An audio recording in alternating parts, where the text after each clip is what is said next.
Yes, sir, in back.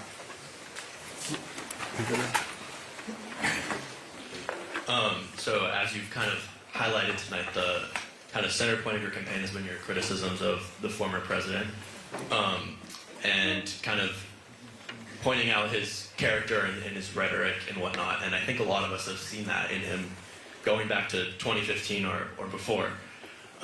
Despite that, you were kind of by his side through a lot of his presidency, and you were campaigning for him in 2020. And when you've been asked about this, you've kind of said it was his attempts to overturn the election in January 6th and stuff that kind of made you see him in a new light.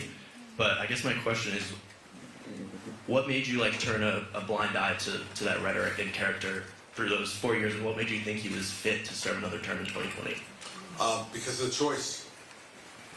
Like, you know, I looked at in 2016 the choice between he and Hillary Clinton. I didn't want Hillary Clinton to be president of the United States. I thought she was fatally flawed, both from a policy perspective and a character perspective. And what I thought and hoped in 2016 was that if a large group of us who knew how to do things the right way surrounded Trump, that we could make him better. It was a hope. It made me understand the phrase and why it's a truism. Hope is not a strategy. And we all tried. A lot of good people. General Mattis, General Kelly, Mike Pompeo, Rex Tillerson, you know, Steve Mnuchin, a whole bunch of really, really good people with great integrity tried to help him because we wanted the country to do well.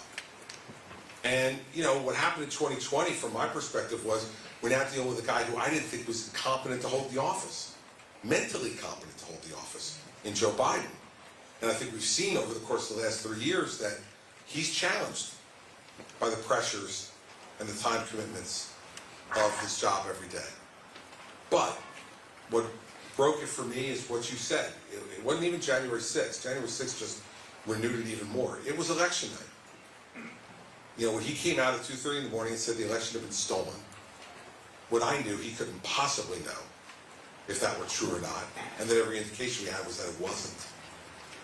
That when the President of the United States stands behind the seal of the presidency in the East Room of the White House and convinces tens of millions of Americans that the election was stolen, and they believe him because they say, well, he's president, he must know something we don't know. He doesn't. Didn't. And even there was just a new interview that came out this week where the guy who he hired to investigate the supposed election voting machine problems said there were 15 theories and he disproved all of them. And he told Trump that. That was the sense I had in election night. I was on TV that night on ABC, and I turned to George Stephanopoulos when he was about halfway through the speech, and I said, come to me right after the speech is over. And he said, why? And I said, I won't disappoint you. Just come to me. And I slammed him for it and said I could not be supportive of somebody who would do that. And as soon as we went to commercial, my phone rang, and it was Eric Trump. We're all angry with you. Why are you attacking my father? I said, because what he just did is destructive to the country, and I will not stand by and let it happen without speaking out. And the last thing I'll tell you was what I did was a mistake. I thought I could make him better. I turned out to be wrong. And it wasn't the first mistake I made, and it won't be the last one I make. But I'm the one who's willing to stand up now and admit that. You don't hear anybody else admitting it.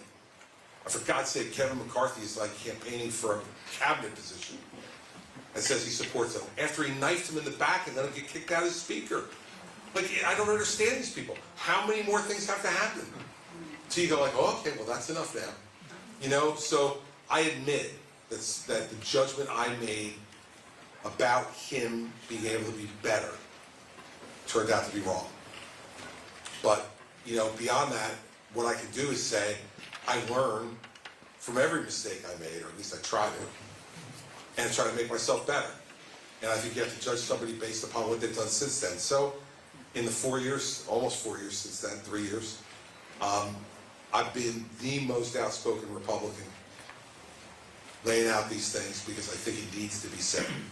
And I'm going to continue to do that, and I'm not going to bow to anybody who tries to rationalize or justify what is really, really awful behavior. And you have to make a judgment as a voter, whether that's good enough or not. I'll leave it to you. I don't know what the answer is. I hope I know what the answer is, but I don't know what the answer is. So that's part of what this campaign's all about too. All right, in the back. Good evening, Governor. Kyle Kadish from Wyndham, New Hampshire. The past few decades... Kyle, why don't you get a microphone so Okay. the cameras can hear you too?